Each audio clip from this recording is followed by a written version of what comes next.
Gente, vim aqui gravar esse vídeo meio sem roteiro, né? Geralmente, os vídeos que eu gravo, de conteúdos que eu trago, eu já não crio muito um roteiro, mas de alguma forma eu estruturo um pensamento para trazer para vocês. Mas esse eu senti uma necessidade de trazer um bate-papo aqui, para a gente conversar sobre um assunto muito sério e uma coisa que tem me incomodado muito nos últimos dias.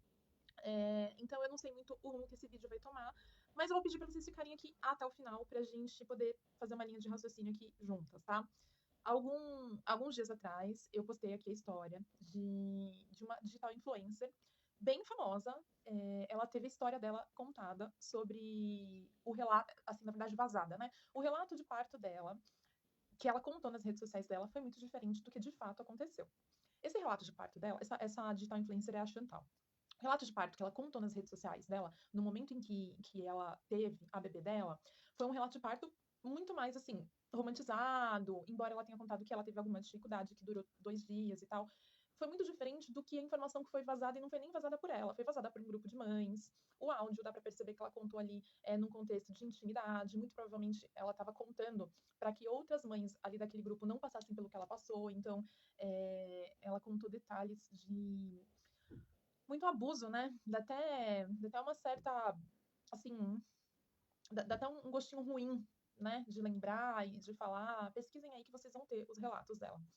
E isso gera até, nossa, o que ela contou no dia que a bebê nasceu e o que ela tá relatando agora. Isso não vem ao caso. Não é sobre isso que a gente vai falar.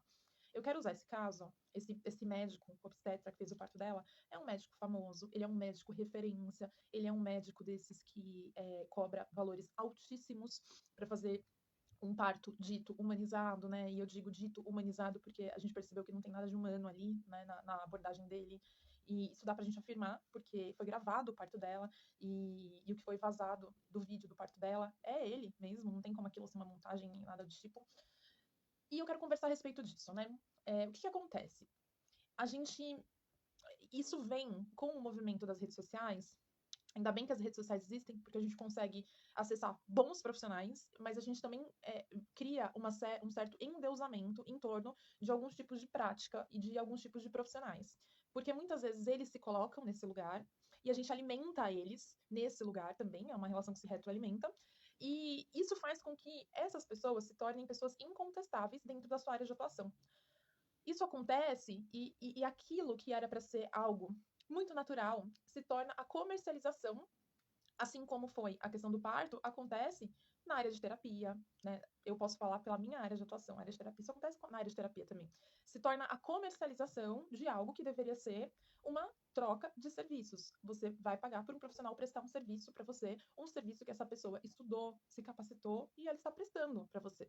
Só que essa pessoa ela se torna tão inacessível e ela se torna tão idealizada e ela se coloca e o público se coloca, aliás, ela num patamar que aquilo a deixa em posição de ser incontestável, inacessível, e a pessoa que paga para ter aquele serviço, ela paga qualquer coisa, a qualquer custo. Então, principalmente se essa pessoa tem muita grana, né? Então, encaixa um horário aí na sua agenda que eu tô disposta a pagar tudo, e quando esse horário chega, a pessoa perde a referência do que é correto, do que é ético, para passar por aquele atendimento, para passar por aquela consulta, para passar por aquela cirurgia.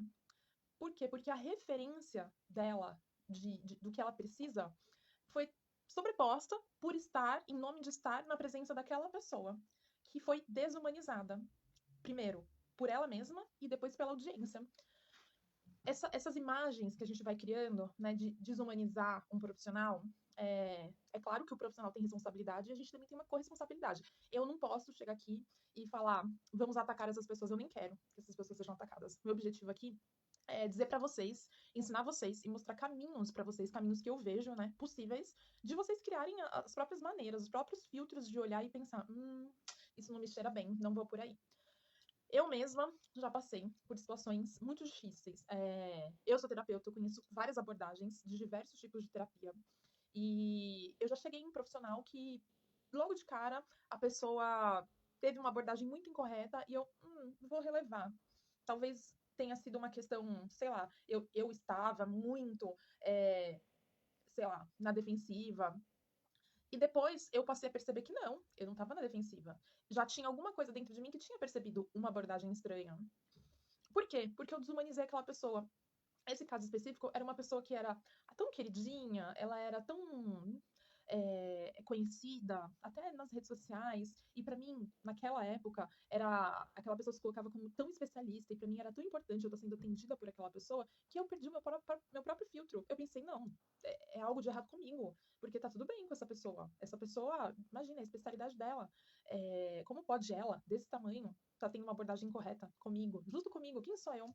Então, ninguém tá livre de passar por esse tipo de situação. É claro que na situação dela foi uma situação, né, já foi para um extremo, né, uma violência extrema, e isso acontece muito mais do que é relatado, do que chega até o nosso ouvido publicamente.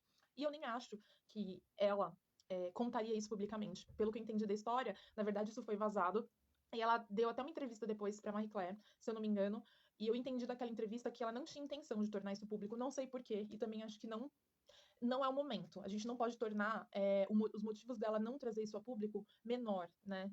Aliás, maior do que o que ele fez. O que ele fez é muito maior do que qualquer motivação que ela não queira ter trazido isso a público. Agora ela trouxe e apareceram outros casos na sequência.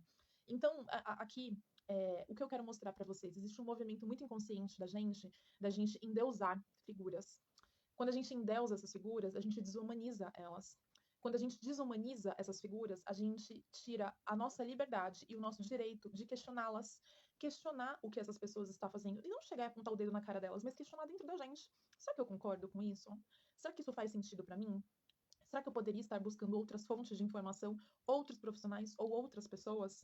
A gente faz isso em todas as áreas. A gente faz isso com médico, a gente faz isso com referências aqui na internet, a gente faz isso com políticos, a gente cria mitos em torno da pessoa, a gente cria deuses, e aquela pessoa, a partir do momento que ela é endeusada, existe um arquétipo do Deus. Qual é o arquétipo do Deus? Ele é onipresente, ele sabe de tudo, ele está em todos os lugares, ele tem informações que eu não tenho. Então, eu passo a não questioná-lo mais. Eu entrego a minha vida para essa pessoa. Eu entrego o que eu estou levando para que ele resolva para mim. Então, eu me torno pequena diante dele e eu deixo que ele tome conta de mim. É quase um processo de infantilização. Estou dizendo que ela está errada? Não. Estou dizendo que ela foi uma vítima de uma situação que aconteceu. E agora eu quero usar essa situação que aconteceu para mostrar para vocês como que a gente pode criar ferramentas dentro da gente para que a gente não caia mais na mão desse tipo de profissional, né? Eu não quero usar nenhum adjetivo aqui, porque a minha intenção não é essa, mas a gente vê todos os dias perfis com 1 milhão, 2 milhões, 3 milhões, até com menos de 500 mil, de pessoas criando curso, criando mentoria, criando isso, criando aquilo, e a pessoa sendo endeusada por coisas que ela não tem capacidade, que ela não tem lugar de fala, que ela não tem formação, que ela não poderia estar falando, que ela fala de maneira rasa, e ela sendo endeusada de uma maneira que ela não é questionada, e que aquilo que ela tá falando tá muito errado, que aquilo que ela tá falando é eticamente muito incorreto, ou que aquilo é desumano. E essas pessoas são colocadas num lugar que a gente perde as nossas próprias referências de vida, de valores, e a gente passa a seguir aquilo, como se aquilo fosse uma cartilha de vida. A gente faz isso com médico, então você imagina, né? Esse médico criou todo um produto em torno do sonho de vida de uma mulher, né? Ter um filho, trazer uma vida ao mundo de maneira humanizada. E é caríssimo, gente. É caríssimo. É caríssimo fazer isso com esse médico. E ele criou um produto em torno disso, em torno desse sonho. E ele criou esse produto através dessa falsa percepção de que só ele poderia fazer aquilo, de que ele estava fazendo aquilo da maneira correta, e ele fez isso de maneira agressiva. Ele sabia o que ele estava fazendo quando ele fez aquilo de maneira agressiva com ela. Ele sabia. A forma que ele usa para falar não é forma de linguagem, é uma forma agressiva. Aquilo é uma maneira. Se vocês não viram um vídeo, assistam um vídeo que eu fiz até sobre o Valcir Carrasco, que é o retorno do recalcado. Aquilo fala muito sobre um mecanismo de defesa de quem já se sentiu muito agredido e a pessoa usa lugares de poder que ela tem de modo que ela consiga. Eu vou usar essa palavra, tá? Depois de assistir o vídeo vocês vão entender. De modo que ela consiga trazer algum tipo de ferramenta de, entre muitas aspas, de vingança para se empoderar, para que ela use o poder dela para reproduzir certos tipos de violência nas pessoas que estão em volta dela. Depois que veio à tona essa denúncia dessa influenciadora, apareceram outras profissionais, outras mães, contando que essa abordagem dele é muito natural, é muito padrão. E ele continuou ganhando dinheiro ao longo da vida dele. Então, quer dizer, é uma prática que ele tem já há anos de mercado. Esse profissional deve atuar dessa forma há anos. É uma prática que ele tem. Vocês acham que ele não sabe que ele está agindo de maneira incorreta, antiética? criminosa, por exemplo, ele sabe. Ele sabe. Só que ao mesmo tempo, ele também sabe que ele já está num lugar de endeusamento e ele usa este lugar de endeusamento, que é um lugar na qual ele não vai ser contestado, que os profissionais que trabalham para ele têm medo do poder dele, então não vão questionar as práticas dele, que as pessoas pagam para ele, não vão pagar para outra pessoa, porque ele tem um nome no mercado. Então vocês percebem que a gente coloca essas pessoas nesse lugar? Então, na verdade, é a gente que tem que aprender a criar filtros para que essas pessoas não estejam mais nesses lugares. Quando a gente sentar na frente de um profissional, de um médico, e a gente se sentir minimamente invadida, minimamente, levanta e vai embora. Pergunta, questione, mas levante e vá embora. Na primeira, não hesite. Se você tiver essa oportunidade, levante e vá embora. Às vezes isso não é possível, mas quando for, treine. A gente se coloca muito num lugar de justificar. A gente que eu falo mulher, né? A gente coloca muito no lugar da gente justificar a, os nossos incômodos, né? Tem um momento do vídeo que a Chantal fala assim, né? Ele tá de maneira agressiva, mandando ela, empurra esse bebê, não sei o que lá. E ele fala vários palavrões e ela fala, gente, você acha que eu não tô fazendo força? A maior interessada sou eu. Ela justifica, inclusive, o que é, no ponto de vista dele, falta de força, de vontade para botar o filho dela no mundo. Então, essa história, infelizmente, a gente não pode fazer nada pelo que aconteceu.